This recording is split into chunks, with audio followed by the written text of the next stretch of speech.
Bonjour à toutes, bonjour à tous.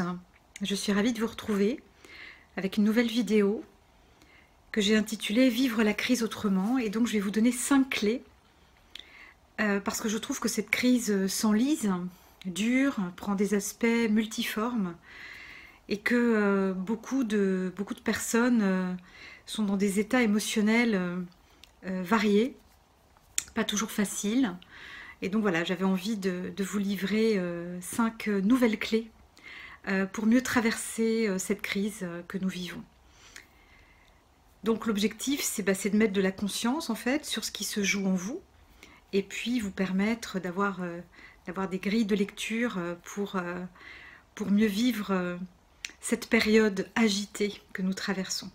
Alors d'abord, je voulais revenir sur ce qu'on a tous vécu, planétairement parlant, le choc du 17 mars 2020, ça fait plus d'un an, le choc de la pandémie, le choc du confinement et tout ce qui s'en est suivi en termes de relation à la maladie, à la mort, en termes de relation à l'isolement, en termes de bouleversement de nos habitudes, que ce soit dans les formes de travail, que ce soit du télétravail ou malheureusement pour certains l'absence de travail, de perte de repères, de perte de liens sociaux dans des lieux de rencontre, que sont les cafés, les restaurants, les lieux de culture aussi.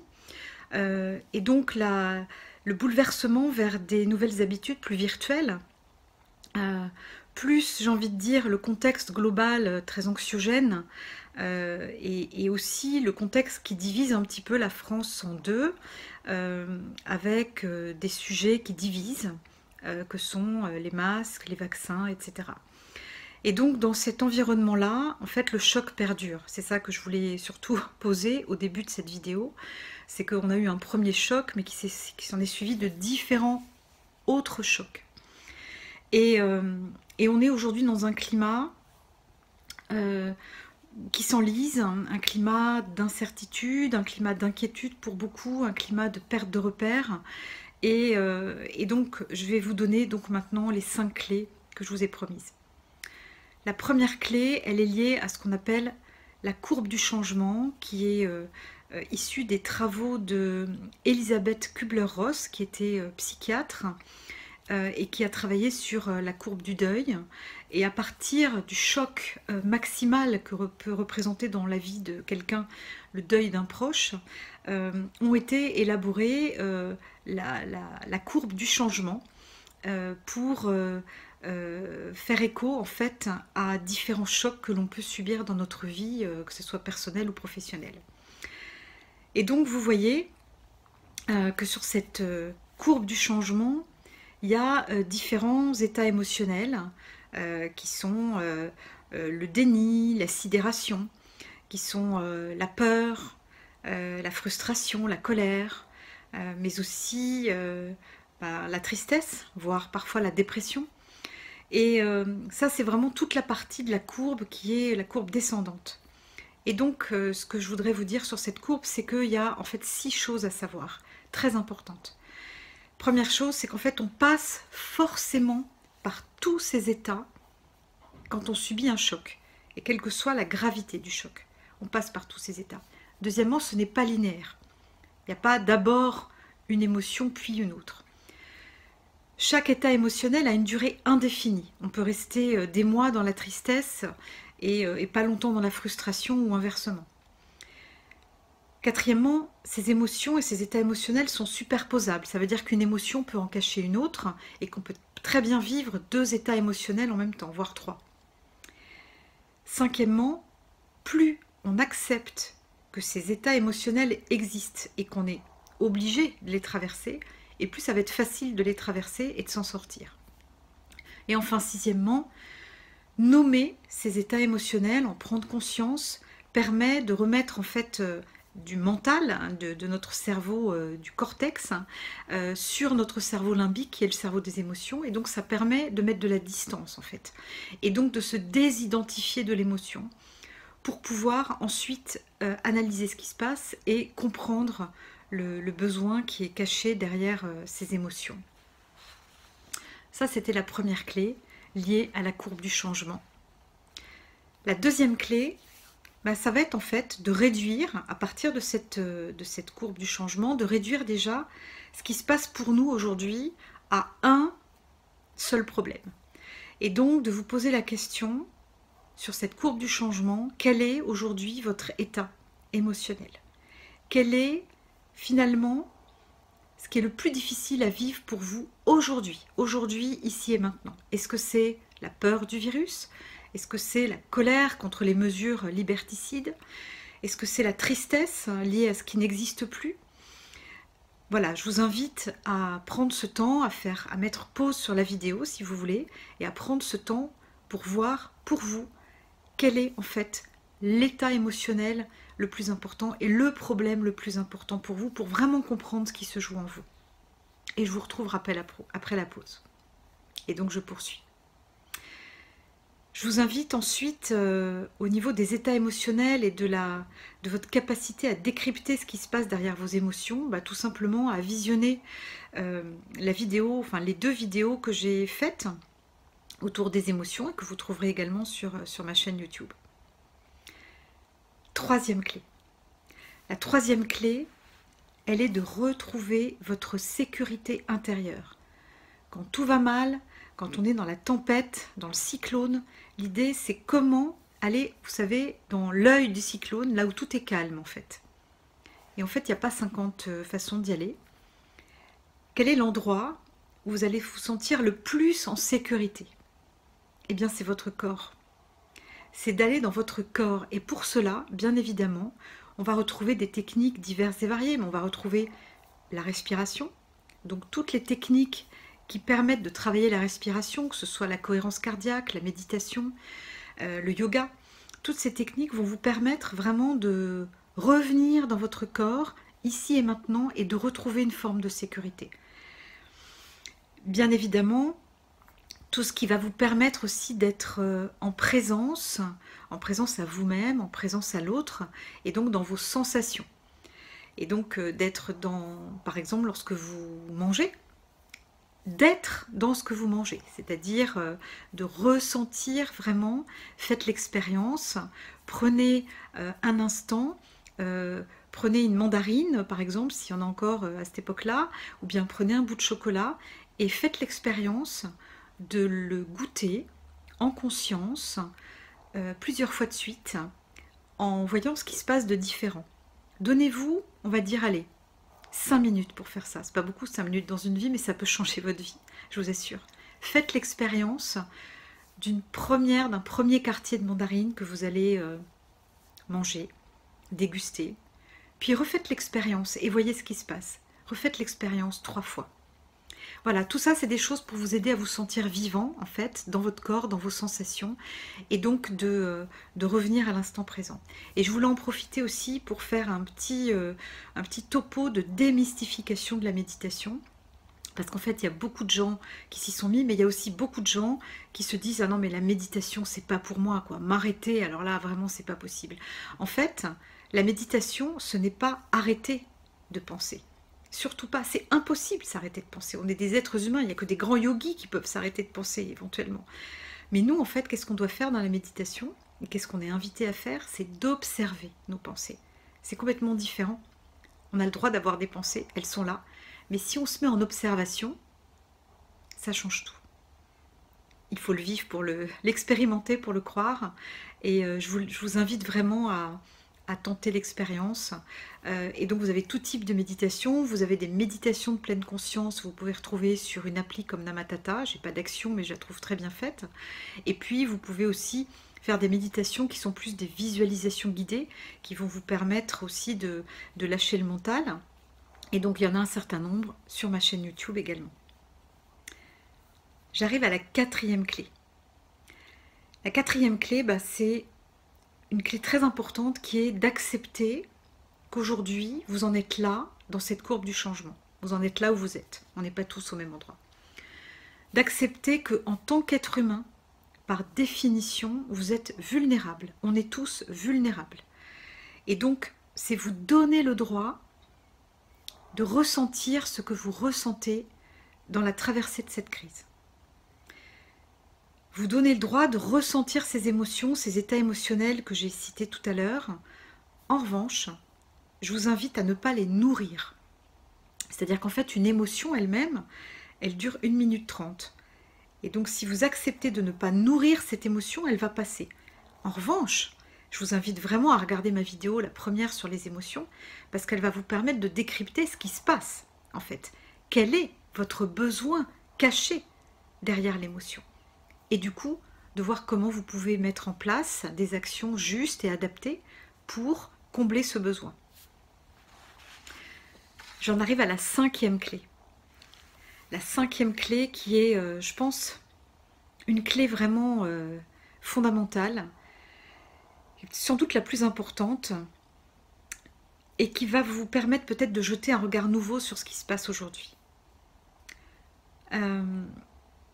Aidé et inspiré par différents personnages de l'histoire, je vous invite à voir que cette crise n'est pas seulement sanitaire, qu'elle n'est pas seulement économique, qu'elle n'est pas seulement politique, qu'elle n'est pas seulement sociale, qu'elle n'est pas seulement sociétale, qu'elle n'est pas seulement écologique, qu'elle n'est pas seulement planétaire, mais qu'elle est aussi évolutive. Et si c'était une crise évolutive qui vient en fait nous amener à évoluer pour être de nouveaux êtres humains? Évoluer, ça veut dire quoi? Évoluer, ça veut dire 2 choses.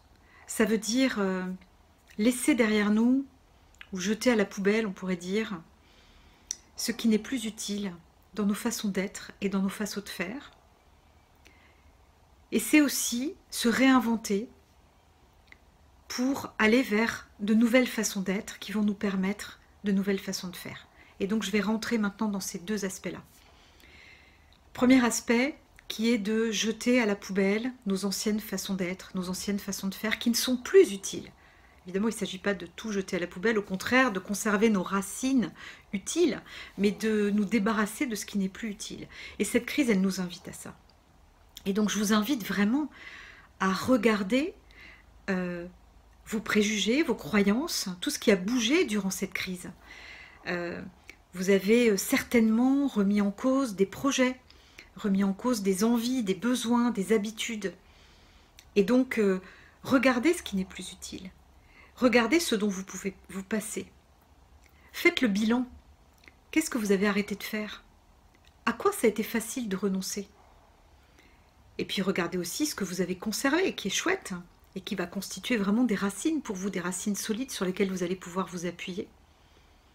Et puis commencez dans votre bilan, et ça va nous emmener vers la 2e partie, commencez dans votre bilan à regarder ce que vous avez créé de nouveau.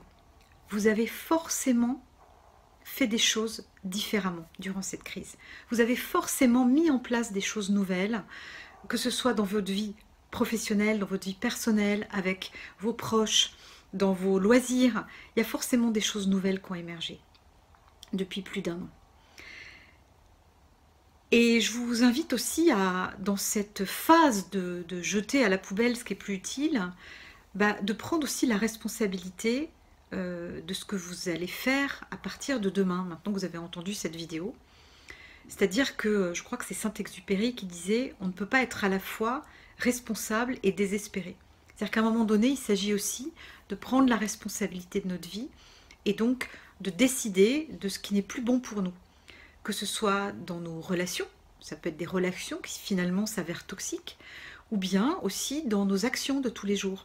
Je vais vous donner un exemple très simple, mais si vous êtes angoissé par les nouvelles, prenez la responsabilité d'arrêter d'écouter les informations. Peut-être que vous allez vivre différemment, plus centré sur vous et sur ce qui est important pour vous. Voilà pour... Ah oui, j'ai oublié quand même quelque chose dans cette première partie, c'est dans votre bilan, c'est de faire le point sur aussi d'autres crises de votre vie. Vous avez forcément passé des moments difficiles dans votre vie, que ce soit dans votre vie personnelle ou professionnelle. Je vous invite à vous souvenir de ces moments-là et à vous demander sur quoi vous vous êtes appuyé pour vous en sortir. Qu'est-ce qui vous a permis de remonter la pente, on va dire, sur quoi vous vous êtes appuyé. Là aussi, je vous invite à couper, à mettre pause sur la vidéo pour prendre ce temps de vous demander quelles sont finalement vos ressources intérieures et votre force de résilience. Parce que ça va vous aider évidemment pour cette crise actuelle. Et on se retrouve après la pause. Et donc je continue. Donc je vous ai expliqué dans un premier temps pour évoluer tout ce qu'on doit mettre à la poubelle. Et je vous propose maintenant de porter l'attention sur comment vous réinventer. Comment profiter de cette crise pour vous réinventer, créer des choses nouvelles. Et donc là, je vais vous inciter à, d'une part, aller chercher vos talents. Qu'est-ce que les gens disent de vous en positif? Quels sont vos talents? Pourquoi vous êtes apprécié? Pour quelle qualité êtes-vous apprécié? Prenez le temps de poser ça par écrit. Vous pouvez mettre la vidéo sur pause à tout moment. Allez chercher vos trésors. Allez chercher ce qui fait de vous un être unique sur Terre. Allez chercher votre singularité. Vous exercez peut-être un métier qui est le même que d'autres. Mais qu'est-ce qui fait que vous l'exercez différemment? Et puis vous êtes peut-être parent, maman, papa. Qu'est-ce qui fait que vous l'êtes différemment des autres mamans, des autres papas? Et puis vous êtes, bien sûr, vous avez des amis. Qu'est-ce qui fait que vous êtes un ami différent des autres? Quelle est votre singularité? Prenez le temps, mettez sur pause et prenez le temps d'écrire ça pour vous. L'idée c'est quoi? L'idée c'est que j'ai envie de vous emmener vers le meilleur de vous-même. Et donc pour cela je vais vous poser d'autres questions. Quels sont vos moteurs? Qu'est-ce qui vous met en joie? Qu'est-ce qui vous fait kiffer? Qu'est-ce qui fait qu'à la fin d'une journée, vous vous êtes dit, elle vaut le coup d'être vécue cette journée? Là encore, posez-vous, mettez sur pause cette vidéo et notez vos moteurs. On continue. Quelles sont vos aspirations profondes? C'est vraiment une question existentielle. Qu'est-ce que vous voulez avoir réalisé à la fin de votre vie? Quand vous aurez 80, 90 ans et que vous vous retournerez sur votre vie, de quoi vous avez envie d'être fier? Qu'est-ce que vous voulez avoir réalisé? Et quand je dis réaliser, c'est pas forcément avoir acheté une maison, une voiture ou fait des voyages. Ça peut être ça, bien évidemment, mais je pense que là, cette question, elle va vous chercher plus profondément dans qui vous êtes et dans ce que vous êtes venu faire sur Terre. À quoi vous aspirez profondément? Là aussi, vous pouvez faire pause dans cette vidéo et noter pour vous vos aspirations profondes. Et encore une question. Quelle est votre quête? Si tout était possible sur Terre, qu'est-ce que vous aimeriez transformer dans le monde? Qu'est-ce que ça vient toucher? Est-ce que c'est en lien avec... Je vous donne des exemples. Est-ce que c'est en lien avec les enfants, les animaux, la planète, la Terre? Il n'y a que vous qui pouvez répondre à cette question. Mais elle est fondamentale. Et si je vous la pose, c'est parce que ça va vous donner... C'est comme si vous aviez une boussole, en fait. Ça va vous donner votre boussole. Ça va vous donner votre cap. Ça va vous donner votre nord. Et vous pourrez toujours reprendre cette boussole pour continuer à vivre et mettre du sens dans votre vie. C'est vraiment des questions importantes. Et donc, je vous invite vraiment à écouter cette vidéo peut-être en plusieurs fois. Et donc, quand vous aurez 1000 doigts à trouver, peut-être pas en une fois, peut-être que vous allez y revenir, peut-être que vous allez faire des rêves, peut-être que vous allez, comme par hasard, demain tomber sur un livre ou un film qui va vous éclairer. Soyez attentifs aux signes que la vie vous envoie pour vous aider à trouver votre quête. Et quand vous l'aurez trouvé, mais vous allez sauter de joie. Vous allez comprendre que c'est ça qui va vous nourrir désormais. Et le monde attend plus que ça de vous, en fait. La Terre a besoin que les gens soient dans la joie de leur essence, dans la joie de leur accomplissement personnel. Et donc posez-vous et voyez ce qu'il en émerge. Le monde a besoin de vous. Le monde a besoin de vous dans votre singularité parce que vous pouvez apporter quelque chose au monde. Et finalement, quand vous aurez trouvé ça, vous comprendrez qu'en étant pleinement vous-même, dans votre essence, vous vous sentirez d'abord vivant, vous vous sentirez créatif, vous vous sentirez audacieux. Et donc pour conclure cette vidéo, reprenez la courbe du changement et regardez peut-être, après avoir fait ce cheminement, où est-ce que vous en êtes. Où est-ce que vous en êtes? Peut-être que vous avez commencé à entreapercevoir la remontée de la courbe. Peut-être que vous avez envie de mettre en place des choses nouvelles dans votre vie. Peut-être que vous pouvez créer des nouveaux projets, vous réinventer. Je vous le souhaite en tout cas. Et je vous souhaite finalement de considérer que cette crise, à un moment donné, va être une expérience parmi d'autres que nous traversons pour nous réinventer et aller vers du mieux. Je vous souhaite bonne route et merci pour votre écoute.